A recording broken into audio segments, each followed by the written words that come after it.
You keep giving, because that's what good people do. You say yes when you're tired. You show up when no one else does. You make space for everyone and hope someone someday will make space for you. But they don't. And the strangest part? You don't even blame them. You blame yourself. You tell yourself you're not giving enough, that you need to be stronger, kinder, that maybe if you give more, they'll finally care. But deep down, you feel it, don't you? That quiet ache, that invisible bruising no one else sees, the slow erosion of your joy, the guilt when you even think about needing rest, the fear that setting boundaries means being selfish, the weight of being the strong one for too long. And here's the twist most people don't talk about. It's the kindest people who burn out first, not because they're weak, but because they carry what others won't, because they love with no meter, serve with no pause, and heal others while quietly breaking inside. But what if you're allowed to stop? What if the world doesn't fall apart when you say no? What if being generous starts with being whole, not burnt, not used, not erased? Because maybe you were never meant to keep everyone warm by setting yourself on fire. Let's talk about that. You start noticing the small things first. You pause before saying yes. You feel a tiny ache when someone asks for one more favor. You smile, but something inside you flinches. Then comes the silence, the kind that follows after you've given all you had. And there's no one left when you need someone. Not out of malice, but because you've taught them you're always fine. You train the world to believe you don't break, so no one sees when you do. And here's where it hits hardest. When you finally reach out, quietly, hesitantly, and find no hand reaching back. That's the moment you realize you were never truly supported. You were just useful, not valued for who you are, but for what you offer. It's not that people are cruel. They're just used to you being the strong one, the fixer, the never tired, always kind, always there one. But strength isn't infinite. Kindness isn't bottomless. And even the sun needs rest. There comes a point when you wake up and feel hollow, not just tired, depleted. You look in the mirror and don't recognize the person looking back, because somewhere along the way, you became a shell of who you used to be. And the worst part? You did it thinking you were doing the right thing, thinking that saying yes all the time made you a better person, that sacrificing your needs for others was love, that self-worth came from being needed. But now, you feel like a well run dry, and no one's coming with a bucket. And maybe that's when you finally ask the question, not out loud, but deep inside your chest. What happens when the giver runs out, and the silence answers you? There comes a moment when the fog begins to lift, not all at once, but slowly, gently, like sunlight cracking through a stormy sky. It's when you realize you've been giving from a place of depletion, not abundance. You weren't offering love. You were offering survival. And that's not sustainable. It's not kindness if it's killing you. It's not generosity if it empties you completely. And it's not noble to bleed for people who never learned to care for your wounds. This realization doesn't make you bitter. It makes you awake.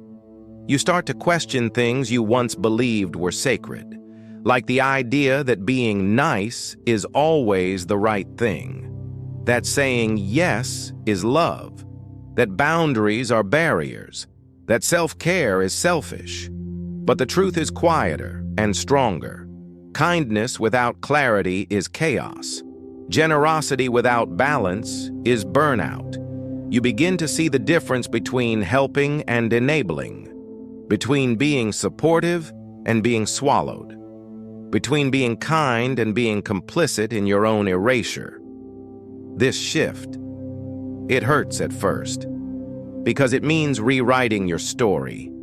It means accepting that some of the people you poured yourself into were never thirsty. They just liked having you on tap. But now, you're done being a faucet for the ungrateful. You're done mistaking exhaustion for empathy. You're done calling it love when it's just codependency in disguise. So you pull back, not out of resentment, but out of wisdom. You start asking different questions. Is this giving sustainable? Am I sacrificing myself to feel needed? Am I doing this out of love or out of fear? This is not you becoming selfish. This is you becoming sacred. Because real kindness is not about burning yourself for warmth. It's about building a steady fire that keeps you lit too. You were never meant to save everyone. You were meant to honor yourself, so your presence becomes a blessing, not a burden. You hesitate the first time. That first no catches in your throat. It feels unnatural, maybe even cruel. You're so used to being available, agreeable, dependable. You say no and your body braces, as if kindness is something you've just betrayed. But something else happens too. Relief. A strange, unfamiliar exhale. The quiet power of not abandoning yourself this time. Because maybe, for the first time in a long time, you chose you. Not in a loud, selfish way, but in a way that says, I deserve peace, too. It feels small, almost invisible, but it's not. That one no is a signal to your nervous system, to your inner child, to your worn-out heart, that you're not just surviving for others anymore. You're starting to listen to your own life. And your life has been whispering for years, please don't forget me. This isn't about shutting people out. This isn't about bitterness. This is about boundaries, real soul-sustaining boundaries, the kind that say, I love you, but I cannot pour from an empty cup. The kind that protect both your energy and your intentions. The kind that say yes from a place of choice, not from guilt, fear, or obligation. You begin to see that no isn't a wall. It's a door. It leads to clarity, to truth, to giving that's actually generous, not resentful, not exhausting, not performative. You stop saying yes to keep the peace and start telling the truth to create real peace. It's messy at first. Some people don't take it well. They're used to your silence. They're used to your yes. But here's what no one tells you. The moment you set a boundary is the moment you find out who values you and who just values your compliance. Some people drift, some protest, some manipulate. They say, you've changed. And you have. You've changed from someone who tolerated everything to someone who's building a life that doesn't require constant recovery. And slowly, that guilt that once screamed starts to whisper, then fade. Because you learn something deeper. Saying no is not rejection. It's redirection. It's pointing your energy toward what truly matters. Your health, your time, your purpose, your inner steadiness. You learn that you're not responsible for everyone's reaction, only your own alignment. You learn that love without boundaries is not love. It's fear wearing a mask. And you begin to understand.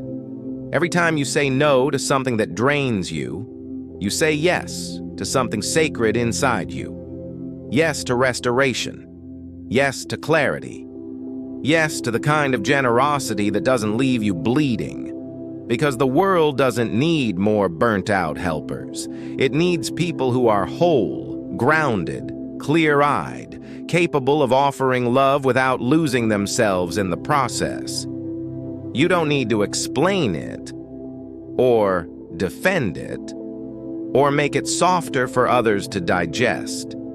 You can just say, "This no is an act of love for both of us," and walk away lighter. There's a quiet revolution that happens when you stop giving from emptiness and start giving from wholeness. Not obligation, not fear of being forgotten, not guilt masked as generosity, but genuine care, rooted in fullness, in peace, in presence. You begin to notice the difference. Before, giving left you drained. Now, it leaves you grounded, because it's no longer a performance, it's a practice. You no longer say yes to everything. You say yes to what aligns. You give without strings, because your self-worth isn't tied to how many people you rescue. You learn to give from your overflow, not your last drop. It takes time. You rebuild slowly. You learn to rest before you're exhausted, to feel before you're numb, to say, "Not today," without apology, to choose silence over explanation. You build new rituals, waking early without checking your phone, breathing before answering, eating before feeding others, listening inward before reacting outward. This is not selfish. It's sacred maintenance. You begin to notice something strange. Your presence becomes more magnetic, more healing, more authentic. Because people can feel the difference between a giver who's bleeding and one who's lit from within. The world responds differently too. You attract those who don't just want what you can offer, but want to grow with you. People who aren't threatened by your boundaries but inspired by them. People who don't drain you, but fill you too. And slowly, you stop romanticizing the struggle. You stop chasing relationships that need you to shrink. You stop showing up out of duty and start showing up out of choice. You become selective not because you're cold, but because you're warm. And warmth, real warmth, must be protected. This kind of giving, it doesn't make you tired. It makes you grateful. You still serve, still show up, still care deeply. But the difference is, you're not trying to prove anything anymore. Not trying to earn love. Not trying to be irreplaceable. Not trying to be the hero. You're just being you. Steady, centered, and available only in ways that keep you whole. Because here's the quiet truth. No one benefits from your self-destruction. Not your friends, not your family, not the world. They benefit when you're clear, when you're rested, when you're joyful, when you say yes and mean it, when your giving is an offering, not a cry for help in disguise. This is what healed giving looks like. Not louder, not flashier, just cleaner, wiser, rooted. It's the difference between lighting a fire that warms the village and lighting one that burns your house down. There's a kind of wisdom that doesn't come from books. It comes from breaking and rebuilding and breaking again until you finally understand this one quiet truth. Loving others does not require abandoning yourself. It sounds simple, but it takes years to learn. Because most of us were taught the opposite, that love means sacrifice, that good people endure, that if you're hurting, you hide it, that your worth is proven in how much you can tolerate. So we wear down. We give more than we have. We smile when we're breaking. We stay silent when we should speak. All in the name of kindness. But kindness without limits is not kindness. It's erosion. It slowly wears away at your sense of self until there's nothing left but a mask.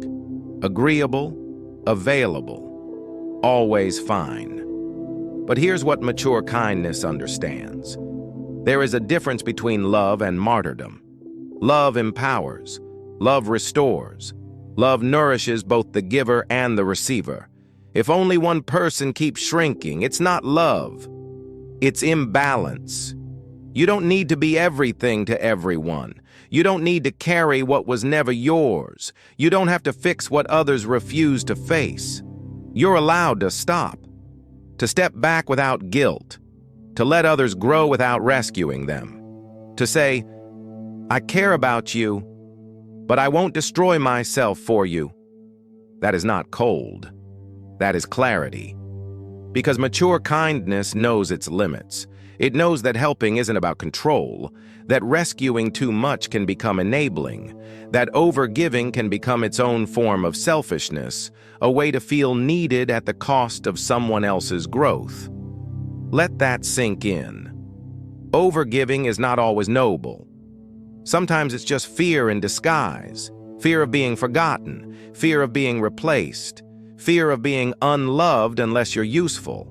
But you are not here to be used. You are here to be real, to be rooted, to be whole. So you start pausing, you stop jumping in, you let silence do its work, you let discomfort shape others the way pain once shaped you. And that is love too. Because love without growth is just dependence. And you're not a crutch, you're a human being. You begin to give in a new way, with clarity, not compulsion. You begin to choose your battles. Not every pain is yours to fix. You begin to listen for your yes, not just say it out of habit. This is kindness, with edges, with awareness, with structure. It says, I love you enough to let you face this. I love me enough to not carry it for you. Boundaries are not the end of love. They are the beginning of mature love. Because love that includes you is love that lasts. It's not grand, not loud, not romanticized. It's consistent, respectful, unshakable. And that's what you become. Someone who doesn't need to please to feel worthy. Someone who doesn't collapse at the first sign of disapproval. Someone who gives because they want to, not because they have to. Because real kindness, the kind that changes people, doesn't come from exhaustion. It comes from alignment. So here we are. After everything, the burnout, the silence, the awakening, the boundaries, the healing, the clarity, what remains? Something quieter, but deeper, stronger. Not the kind of strength that shouts or performs, but the kind that's steady, rooted. The kind that doesn't need applause to know its worth. The kind that knows I can love without losing myself. Because this isn't about becoming cold. It's about becoming clear, about choosing depth over drama, presence over pleasing, peace over performance. We've been told for too long that kindness means erasing ourselves, that being good means being endlessly available, that loving others means burning our time, our energy, our health, just to keep everyone else comfortable. But the truth is more sacred than that. Real kindness begins at home, with the self. It means tending to your own garden before wandering into someone else's drought. It means learning to say, I matter too. It means offering love that isn't laced with resentment, offering help that doesn't empty you, showing up because your heart is full, not because your silence is expected. And maybe that's the greatest gift you can give the world. Not your suffering, not your martyrdom, not your endless sacrifice, but your wholeness, your calm, your boundaries, your inner peace, held not in hiding, but lived out loud as a quiet rebellion against a world that measures value by how much we self-abandon. And that, my friend, is the most generous thing you could do. To be fully yourself, loving and clear, compassionate and firm, soft and powerful. to live in such a way that your kindness no longer costs you your soul, but instead becomes an offering from a place that is whole and well and enough.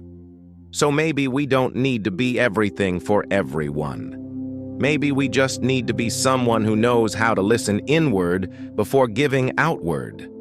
Someone who knows how to rest, how to say no, how to love without disappearing. Someone who doesn't just give, but gives well, and in doing so, teaches others to do the same. So let this be your reminder. Your worth was never in how much you give. It was always in who you are when you give. Let's walk forward from here with open eyes, open hands, and hearts that know how to stay full as they pour into others. Because the world doesn't just need your effort. It needs your energy. It needs your presence. It needs you, whole and here and home. If this spoke to something in you, share it with someone who gives too much. And if you're in the process of rebuilding, just know this: you're not alone. Subscribe to the Stoic Compass for more calm, clear, and courageous living. You don't have to set yourself on fire just to keep others warm.